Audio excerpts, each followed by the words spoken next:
Hello guys, तो आज हम शुरुआत कर रहे हैं इलस्ट्रेटर के कोर्स की। और इस वाले कोर्स में हम आपको पूरा का पूरा इलस्ट्रेटर सिखाएंगे, और वो भी बहुत सारे चैप्टर में डिवाइड किया हुआ है।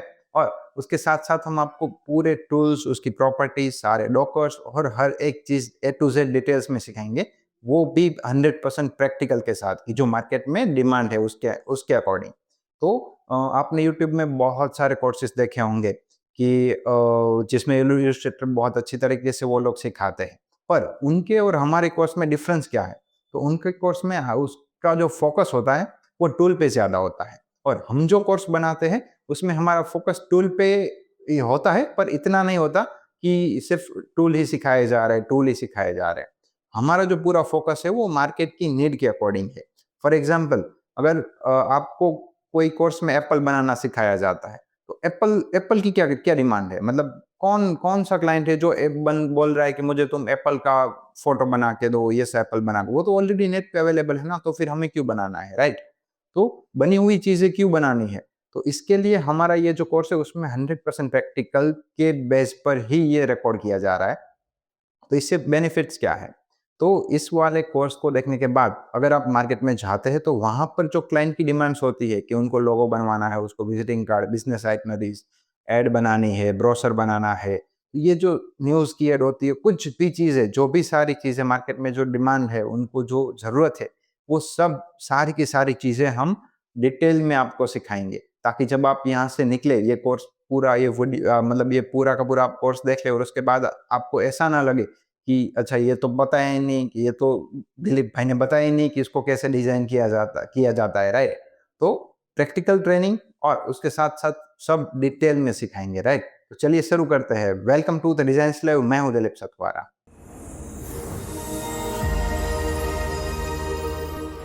हम सबसे पहले इलस्ट्रेटर के बारे में कुछ जाने उससे पहले मैं आपको कुछ चीज़ें बता देता हूँ कि पिक्सेल्स और वेक्टर्स, ये 2 चीज़ें ऐसी होती है जिसके बारे में हमें कुछ नॉलेज होगा, तो डेफ़िनेटली हमें ज़्यादा समझने में आसानी होगी, राइट? तो शुरुआत करते हैं कि रास्टर इमेज और वेक्टर इमेज दोनों में डिफ़रेंस क्या होता है? तो जैसे कि आप इसमें मेरे आईपैड की स्क्रीन में देख रहे हैं, तो यहाँ पे मैंने पिक्सेल और वेक्टर लिखा है। पिक्सेल यानी कि रास्टर इमेज ही हुआ, उसको कुछ लोग बिटमैप भी बोलते हैं। तो फॉर एग्जांपल, मैंने यहाँ पर एक ऐसे ब्रश का स्ट्रोक ड्रॉ किया हुआ है। तो जब मैं उसको ज़ूम करता हूँ, तो यहाँ पे जैसे आप देख रहे हैं ना, यहाँ पे एक से ऐसे स्क्वायर-स्क्वायर आपको दिख रहे होंगे। तो ये क्या होता है कि ये पिक्सेल्स होते हैं। फॉर एग्जांपल, आपने अपने फ़ोन में फ़ोटो खींचते हो अपना, बराबर? तो वो 1080 पिक्सल में लेट्स से आपने शूट किया है फ़ोटो, उसको जब आप ज़ूम करते हो तो ब्लर होता है। सेम वे ये सब रास्टर इमेज है। मतलब आपके फ़ोटो जो फ़ोन में खींचे जाते हैं कैमरा में, वो सब रास्टर इमेज होता है। तो उसका जितना रिज़ॉल्यूशन होता है उसके अकॉर्डिंग तुम ज़ूम कर सकते हो। पर उससे ज़्यादा अगर तुम्हारा उसके रिज़ॉल्यूशन से ज़्यादा अगर तुम ज़ूम करने लग जाते हो, तो वो ब्लर होने लगता है, राइट? ये एक लिमिटेशंस है रास्टर इमेज की। और अब हम देखते हैं वेक्टर इमेज क्या होता है। तो सेम वे जैसे हमने यहाँ पर ये स्ट्रोक ड्रॉ किया था, यहाँ पे अगर मैं सेम वेक्टर में ये स्ट्रोक ड्रॉ करता हूँ, तो इसमें डिफरेंस क्या है कि इसमें एक फोटो जैसा बन जाता था, और इसमें क्या है कि उसको एक पॉइंट वाइज बन जाता है। मैं इसको मॉडिफाई भी कर सकता हूँ। उनको पता है मुझे यहाँ से यहाँ तक जाना है, यहाँ से मेरा यहाँ तक नोड है, तो ये नोड से नोड तक जाता है। यानी कि इसको तुम अब 50 गुना जूम कर लो, पर ये ब्लर नहीं होगा। अगर उसको तुम 100 गुना जूम कर लो, ये ब्लर कभी ब्लर नहीं होता है, जितनी भी कैपेसिटी पे ब्लर कर लो, मैं मीन जूम कर लो। तो यहाँ पे देखिए, इसको जूम किया है, फिर भी एकदम एचडी है। और इसको बेटर तरीके से जानने के लिए मैं आपको ये एक डोरेमोन दिखाता हूँ। तो ये डोरेमोन में अगर आप पहले वाला, वैसे देखने में तो दोनों ही डोरेमोन सेम ही है, पर ये जो पहला है वो रास्टर है, यानी कि पिक्सल है, और दूसरा जो है वो वेक्टर है। तो इसमें डिफरेंस नहीं दिख रहा है, पर अब दिखेगा।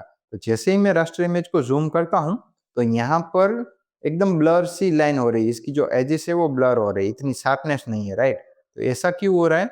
क्योंकि ये रास्टर इमेज है। पर अगर आपका जो ये डोरेमोन वेक्टर होगा, तो आपको कितनी भी कैपेसिटी तक ज़ूम कर लोगे तो वो ब्लर नहीं होगा। देखिए, इसमें ब्लर नहीं होता है। क्यों? क्योंकि ये पूरा का पूरा वेक्टर बेस है, राइट? तो हमारा जो इलस्ट्रेटर का सॉफ्टवेयर है, वो भी वेक्टर बेस ही काम करता है।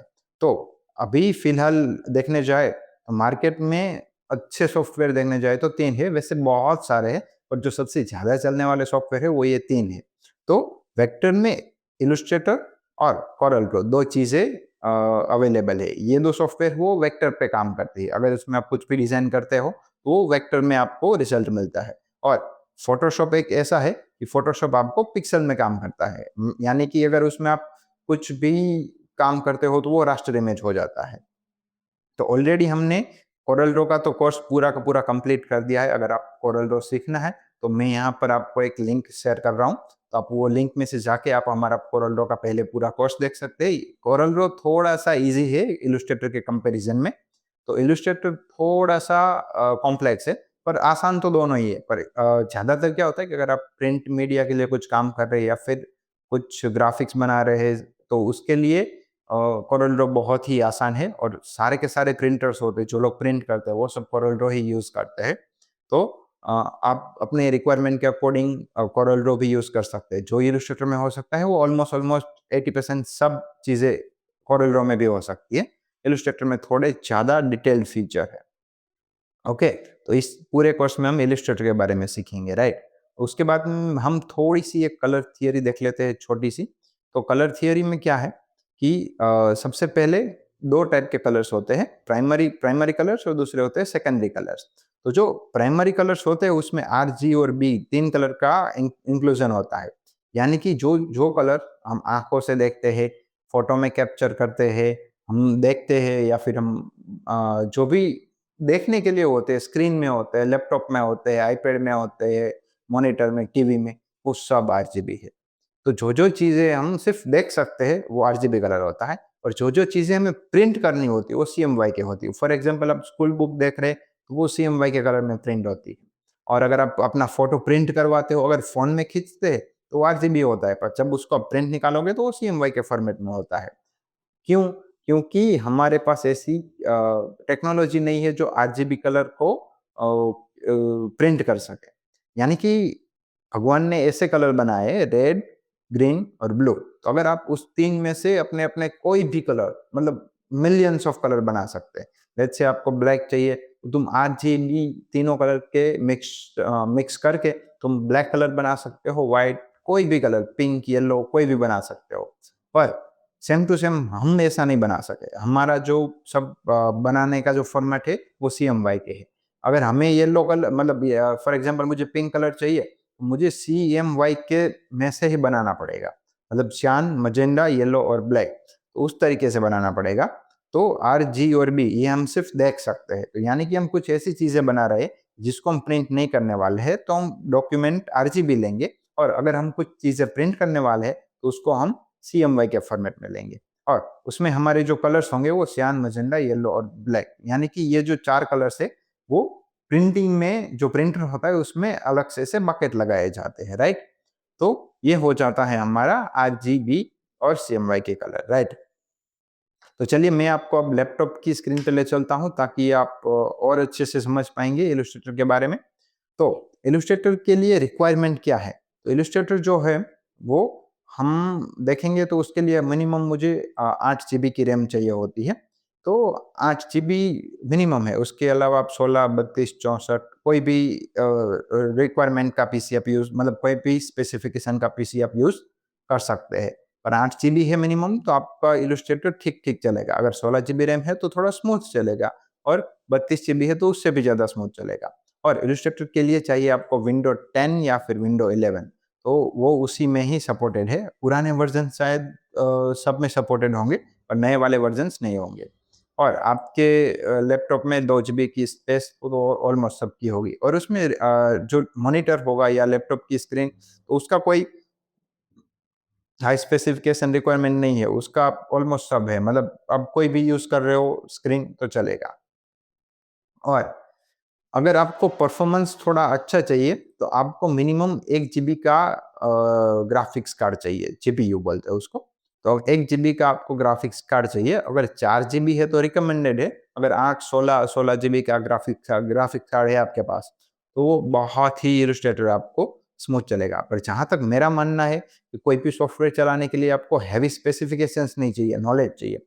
अगर आप प्रॉपर मेथड से काम करते हैं ना, तो आपका सॉफ्टवेयर हैंग नहीं होता। पर अगर आपकी मेथड में कुछ गलती है या फिर आप ऐसे हज़ारों लेयर में प्ले कर रहे हो, तो फिर हैंग ही होगा। तो आपको मेथड बनानी पड़ेगी कि किस मेथड से काम किया जाता है। अदरवाइज़ आप मतलब 500 जीबी रैम वाला पीसी ले आओगे तो भी हैंग होगा ही होगा। तो आपको क्या करना है, थोड़ा स्पेसिफाइड मतलब एक मेथड बनानी पड़ेगी। हर एक सॉफ्टवेयर को यूज़ करने के लिए एक मेथड होती है। तो उसकी लिमिटेशन से बाहर नहीं जाना है और कुछ रूल्स के अकॉर्डिंग ही डिज़ाइन करना है। तो सॉफ्टवेयर सपोर्ट करेगा और आपको हर एक चीज़ के लिए स्मूथ रिज़ल्ट देगा। ओके? तो अब इलस्ट्रेटर को आप डाउनलोड करने के लिए आपको यूट्यूब में बहुत सारे वीडियोस मिल जाएँगे, उसको डाउनलोड कैसे करेंगे और उसको कैसे यूज़ करेंगे। तो मैं बेसिक वेबसाइट बता देता हूँ, आप अगर इलस्ट्रेटर लिखेंगे तो आपको सबसे पहले ही वेबसाइट मिल जाएगी एडोब की और यहाँ से आप परचेस कर सकते हैं। और इसकी जो प्राइस है वो 599 पर मंथ है ओनली। तो यहाँ से आप परचेस कर सकते हैं, यहाँ से आपको बहुत ही कम रेट में मिलती है और बेस्ट पार्ट ये है कि ये आपको मंथली बिल करता है, ऐसा नहीं कि आप पूरा साल का पे करो, आप 1 महीने के लिए भी इसको परचेस कर सकते हैं, राइट? तो यहाँ से आप डाउनलोड कर लीजिए, यहाँ से पे करके आप डाउनलोड करके इंस्टॉल कर दीजिए। और अब हम चलते हैं इलस्ट्रेटर पे, तो इलस्ट्रेटर का ग्राफिक्स की मतलब जीयूआई क्या है उसको थोड़ा समझ लेते हैं, बाकी अगले लेक्चर में देखेंगे, राइट? तो ये देखिए, यहाँ पे ये जो आपको दिख रहा है, ये सब उसका अपना मेनू बार है। यहाँ से मैं ये सब चीज़ें अपनी मेनू में दिखाई जाती है। यहाँ से फाइल में ये सब ऑप्शंस है हमारे। और यहाँ से ये सब जो है, ये हमारे टूल्स है। ये सब हमारे टूल्स है और अगर आप जो भी टूल्स के ऊपर हाथ रख मतलब एरो रखोगे, तो यहाँ से आपको उसकी जो एप्लीकेशंस हैं, वो आपको दिखाते हैं। मतलब आई मीन वो सिखा देते हैं सर, कि आपको ऐसे कोई पर्टिकुलर ये चीज़ करना है, ये मतलब ये टूल क्या-क्या चीज़ें कर सकता है। तो यहाँ से आपका ये सारा का सारा टूल बार है। यहाँ से आप कलर फिल कर सकते हैं, यहाँ पे जो आपका आउटलाइन होता है, आउटस्टॉक बोल सकते हैं उसको, उसका जो कलर होता है, उसका भी हम यहाँ से कलर सब प्ले कर सकते हैं। ये तो ये वाला जो सेक्शन है, वो कलर का सेक्शन है, राइट? और इस साइड आ जाते हैं, तो ये जो है, ये हमारी प्रॉपर्टी बार है। तो यहाँ से हमें अलग-अलग मिल जाता है, यहाँ पे कलर्स मिल जाएँगे, स्ट्रोक मिल जाएँगे, सिम्बल्स मिल जाएँगे, यहाँ पे ब्रशेज़, तो हमें कलर गाइड, लेयर्स, ये लेयर्स है। तो ऐसे मुझे जो भी चीज़ की ज़रूरत पड़ेगी, वो सब मुझे यहाँ से मिल जाएँगी। इसको हम कोरल ड्रॉ में डॉकर्स बोलते हैं, यहाँ पे भी हम डॉकर्स ही बोलेंगे, राइट? अब उससे तो ये हमारा पूरा लेआउट है और फॉर एग्जांपल मैं यहाँ पे एक नया डॉक्यूमेंट ले लेता हूँ। ये डॉक्यूमेंट पूरा का पूरा मैं बाद में समझाता हूँ नेक्स्ट वाले लेक्चर में, पर अभी मैं सिर्फ यहाँ पर आपको ये समझा देता हूँ। सॉरी।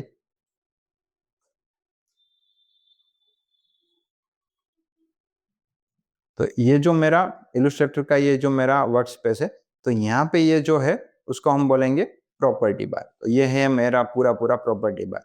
तो बेस्ट पार्ट क्या है कि अगर मैं यहाँ से टूल चेंज करता हूँ, तो ये प्रॉपर्टी बार है उसके अकॉर्डिंग चेंज हो जाता है, राइट? कि फॉर एग्जांपल चालू रखिए। फॉर एग्जांपल मैं ये टूल ले रहा हूँ, तो ये मेरी जो प्रॉपर्टी है वो उसके अकॉर्डिंग होगी। अगर मैं कोई ऑब्जेक्ट सिलेक्ट कर रहा हूँ, तो ये प्रॉपर्टी उसके अकॉर्डिंग होगी। तो ये जो प्रॉपर्टी है वो बदलती रहती है इसके अकॉर्डिंग। यहाँ पे भी प्रॉपर्टी आप देख पाएँगे तो वो बदलती रहेगी, राइट? ये देखिए, यहाँ पे प्रॉपर्टी बदल चुकी है। जैसे ही मैं यहाँ पे कोई और टूल सिलेक्ट कर रहा हूँ, यहाँ पे प्रॉपर्टी में मॉडिफिकेशन हो रहा है, राइट? तो होप आपको थोड़ा बेसिक डिटेल्स और थोड़ा बेसिक पता चल गया होगा इलस्ट्रेटर के बारे में। तो अगले वाले लेक्चर में हम सीखेंगे कि नेक्स्ट डॉक्यूमेंट नया कैसे लेते हैं, कलर में, आरजीबी में, सीएमवाई में, वो हम पूरा देखेंगे और उसके बाद थोड़े से छोटे-मोटे टूल्स के बारे में सीखेंगे। तो पहले 2-3 लेक्चर्स ऐसे ही होंगे, 2-4 लेक्चर्स ऐसे होंगे कि जिसमें हम आपको टूल्स सिखाते हैं और उसके बाद हम चालू करेंगे हमारा प्रैक्टिकल सेशंस कि हमें क्या-क्या चीज़ें बनानी है, कैसे-कैसे सब चीज़ें बनानी है, राइट? तो होप आपको ये लेक्चर में बहुत मज़ा आया होगा। अगर आपने हमारा कोरल ड्रॉ का लेक्चर नहीं देखा है, तो पहले यहाँ मैं आपको लिंक शेयर कर रहा हूँ, पहले आप कोरल ड्रॉ का लेक्चर देख लीजिए। तो कोरल ड्रॉ का लेक्चर है, वो बहुत अच्छा है, आपको देखने में बहुत मज़ा आएगा और वो बहुत ही आसान है, इलस्ट्रेटर से तो काफ़ी आसान है। तो पहले अगर आपको वो देखना है तो वो देख लीजिए, वो उसमें मैंने बहुत डिटेल में सिखाया है, उसमें चैटजीपीटी के बारे में भी सिखाया है और प्लस मैंने उसको इतना गूगल में कैसे सर्च करते हैं, हर एक चीज़ को ढूँढते कैसे हैं, नेट को कैसे सर्फिंग करेंगे, हमें जो चाहिए वो ढूँढते कैसे, वो सब चीज़ें उसमें सिखाई गई है। तो ये वाले इलस्ट्रेटर में भी हम कवर करेंगे। तो अगर आपने कोरल ड्रॉ का कोर्स देखा है तो आपके लिए बहुत आसानी होगी इसमें इलस्ट्रेटर को समझने के लिए, राइट? तो प्लीज़ हमारे चैनल को सब्सक्राइब करें। मिलते हैं अगले वाले लेक्चर में।